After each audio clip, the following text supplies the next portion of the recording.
2020년 11월 21일 토요일 오늘의 말씀을 함께 나누도록 하겠습니다.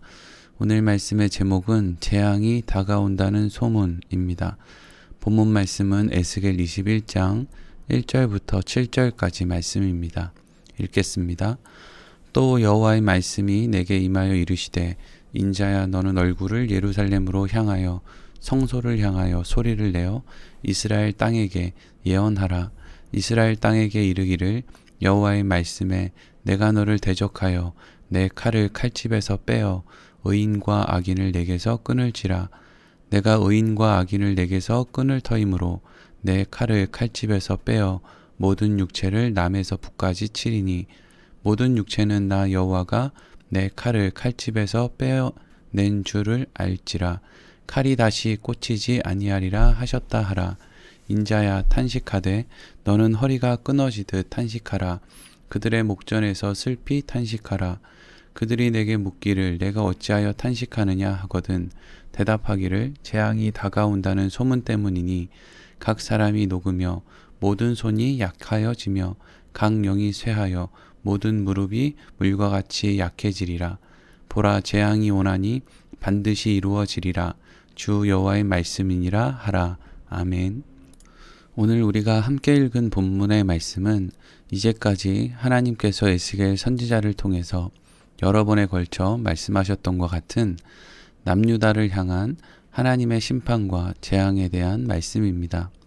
하나님께서는 바벨론에서는 에스겔 선지자를 통해서 그리고 남유다에서는 예레미야 선지자를 통해서 남유다가 결국 그들의 죄로 인해서 망할 것이라고 하는 말씀을 수도 없이 전해 주셨습니다. 하나님께서는 왜 이렇게 여러 번에 걸쳐서 남유다의 멸망에 대한 말씀을 여러 선지자의 입을 통해서 전해 주신 것일까요? 그것은 사람들이 하나님의 그 말씀을 들으려 하지 않았기 때문입니다. 한 번에 들었다면 반복해서 말씀하실 이유도 없는 것이겠죠. 사람들이 하나님께서 전해 주시는 말씀을 들으려 하지 않았던 이유는 그것이 그들이 원하는 일이 아니었기 때문입니다. 사람들은 자신이 원하는 말은 잘 듣습니다. 은혜 받았다라고 이야기를 합니다.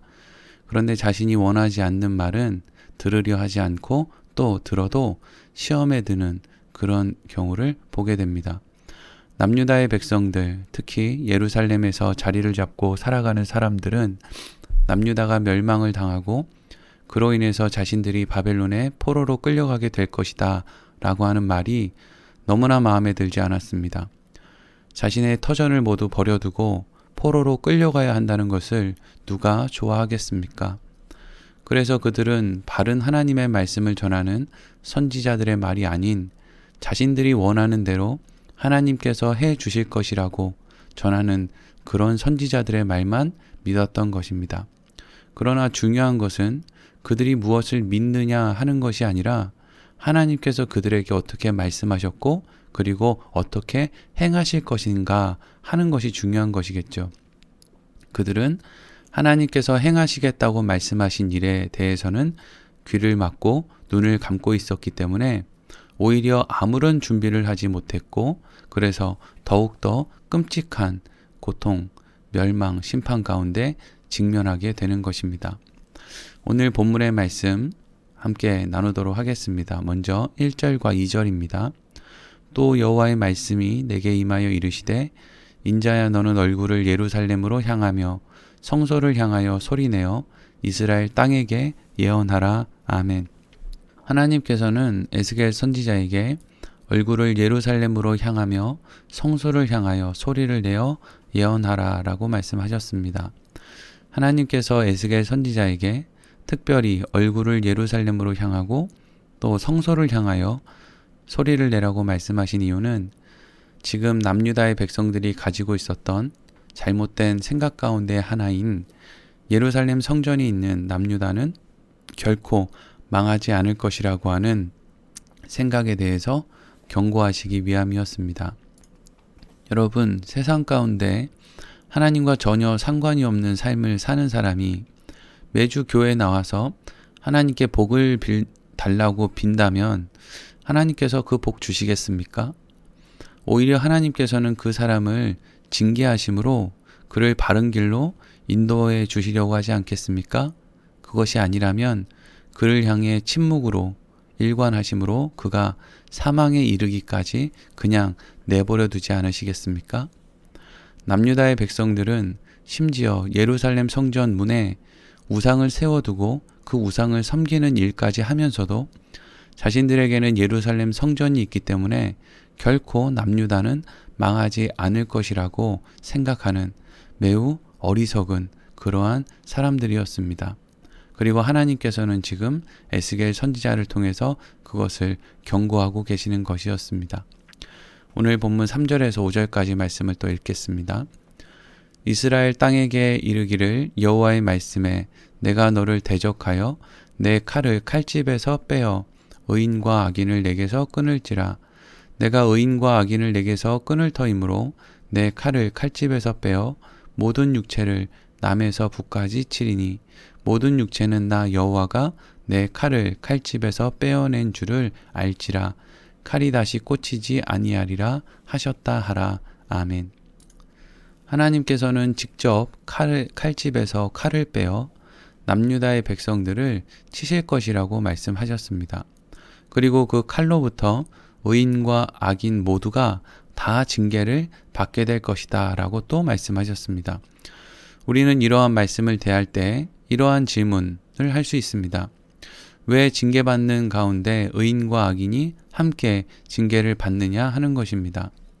이러한 질문에 대한 답은 하나님께서 의인과 악인을 나누시는 기준이 무엇인가 하는 것으로 쉽게 답을 얻을 수 있습니다. 하나님께서는 의인과 악인을 어떻게 나누십니까? 그 기준은 그들의 행위가 아닙니다. 그들이 어떻게 살았느냐를 가지고 의인과 악인을 나눈다면 아마 하나님 앞에 의인은 한 사람도 없을 것입니다. 하나님께서 의인과 악인을 나누는 기준은 하나님의 은혜 안에 택함을 받은 사람인가, 그렇지 않은 사람인가로 나누어집니다. 그렇기 때문에 사실 하나님의 징계를 받는 모든 사람들은 그저 악인일 뿐입니다. 그 가운데 하나님의 은혜로 구원과 회복의 자리로 나오게 될 사람들을 하나님께서는 의인이라고 칭해 주시는 것이죠. 모든 사람은 악인인데 하나님의 은혜를 받은 사람만 하나님께서는 의인이라고 칭해 주시는 것입니다. 하나님께서는 직접 칼을 칼집에서 뽑아 남유다의 백성들을 징계하실 것인데 모든 육체를 남에서 북까지, 그러니까 남유다 전체를 치실 것이라고 말씀하셨습니다. 그리고 이 징계를 당하는 사람들은 이 징계가 너무나 크고 고통스럽고 또 끔찍한 것이기 때문에 도무지 이러한 일은 하나님이 하시는 징계가 아니면 우리에게 이런 일이 이루어질 수 없다라고 하는 고백을 하게끔 만들 것이라고 하나님께서 말씀하셨습니다. 그리고 마지막으로 오늘 본문 6절과 7절 말씀입니다. 인자야 탄식하되 너는 허리가 끊어지듯 탄식하라. 그들의 목전에서 슬피 탄식하라. 그들이 내게 묻기를 내가 어찌하여 탄식하느냐 하거든 대답하기를 재앙이 다가온다는 소문 때문이니 각 사람이 녹으며 모든 손이 약하여지며 각 영이 쇠하며 모든 무릎이 물과 같이 약해지리라. 보라 재앙이 오나니 반드시 이루어지리라. 주 여호와의 말씀이니라 하라. 아멘. 하나님께서는 에스겔 선지자에게 사람들 앞에서 탄식하되 허리가 끊어지듯이 탄식하고 사람들의 목전에서 슬피 탄식하라 라고 말씀하셨습니다. 그리고 사람들이 에스겔 선지자에게 당신은 왜 그렇게 슬피 탄식하십니까? 라고 물으면 내가 재앙이 다가온다는 소문 때문에 마음이 녹고 손이 약해지고 영이 쇠하여 무릎이 물과 같이 약해져서 탄식하고 있다라고 말하도록 하셨습니다. 여러분 여기까지 오늘 본문의 말씀입니다. 오늘 본문 말씀 가운데 중요한 한 가지를 우리가 생각해 보겠습니다. 그것은 오늘 말씀의 6절과 7절에 나왔던 하나님께서 에스겔 선지자에게 사람들 앞에서 탄식할 때 또 그 탄식하는 것을 가지고 사람들이 물을 때 어떻게 대답을 할 것인가 라고 한 말씀에 대한 것입니다. 하나님께서는 에스겔 선지자에게 사람들 앞에서 탄식하도록 하신 이후에 그것에 대해서 사람들이 물으면 쉽게 정리하면 재앙이 다가온다는 소문 때문에 내가 두려워서 탄식한다 라고 말하도록 하셨습니다. 여러분, 지금 에스겔 선지자가 재앙이 다가온다는 소문이라고 말할 때 그 재앙이 다가온다는 소문의 시작은 어디입니까? 그 출처가 어디입니까? 그것은 바로 하나님께서 이제까지 선지자들을 통해서 하신 그 말씀이 출처입니다. 그것이 시작인 것이죠. 하나님께서는 어떤 새로운 징표나 어떤 기적 또 어떤 새로운 말씀이 아니라 사람들이 이미 듣고 들었음에도 불구하고 자기 마음에 들지 않는다고 받아들이지 않았던 그 선지자의 말씀을 근거로 해서 에스겔 선지자로 하여금 탄식하도록 한 것이었습니다. 이것은 이제까지 하나님께서 하신 경고들의 말씀들로 이미 그들에게 주실 경고의 말씀은 다 주셨다는 의미로 우리가 해석할 수 있습니다. 우리는 이러한 말씀을 근거로 이 땅에 예수님께서 재림하실 때를 생각해 볼 수 있습니다. 많은 사람들은 자신이 하나님으로부터 특별한 계시를 받았다고, 또 어떤 사람은 특별한 꿈을 꾸었다고 말하며 예수님의 재림을 우리가 이렇게 준비해야 한다고, 자기가 말하는 것처럼 준비해야 된다고, 또 어떤 사람은 심지어 자신이 그 날과 그 시를 안다고 말하는 사람들이 우리 주변에는 끊임없이 있어 왔습니다. 여러분, 우리가 바르게 알아야 할 것은 하나님께서는 이미 우리에게 주신 성경을 통해서 우리가 알아야 할 모든 것을 가르쳐 주셨다는 것입니다. 그러니까 우리가 내일 이 땅에 예수님이 재림을 하든, 한 달 뒤에 예수님이 재림을 하든, 1년 뒤에 재림을 하든 그거는 전혀 의미가 없는 겁니다. 왜? 우리에게 이미 하나님께서 주신 성경의 말씀대로 오늘 우리는 그냥 살면 되기 때문이죠. 예수님의 재림이 임박했다고 해서 우리에게 특별히 주어질 말씀 같은 것은 여러분 없습니다. 사람들의 그 말에 미혹되지 마십시오. 하나님께서는 예수 그리스도를 통해서 모든 구원을 완성해 놓으셨고, 그리고 우리가 알아야 될 것은 성경을 통해서 이미 다 기록해 놓으셨습니다. 새롭게 누군가의 입을 통해서 말세지말에 이걸 알아야 합니다 라고 하는 그런 말을 하는 사람들은 성경으로 하나님께서 우리에게 주시고자 하는 것을 다 주신 것이 아니라고 말하는, 성경을 부정하는 그런 말을 하는 사람들인 것이죠. 그러니까 그런 사람들의 말을 우리가 들을 필요가 없는 겁니다. 어떻게 사람의 말이 성경보다 더 권위가 있을 수 있겠습니까? 여러분, 내일 내가 죽는다. 예수님의 재림이 아니라 내일 내가 죽는다. 한 달 뒤에 내가 죽는다. 이렇게 생각을 할 때도 여러분 이건 마찬가지입니다. 내일 내가 죽는다고 해서 우리의 삶이 특별히 달라지면 안 되는 것이죠. 우리는 하나님 말씀 안에서 내일 내가 죽든 1년 뒤에 내가 죽든 오늘 내가 그 말씀 안에서 사는 그 하루를 살아내는 것은 똑같은 것입니다.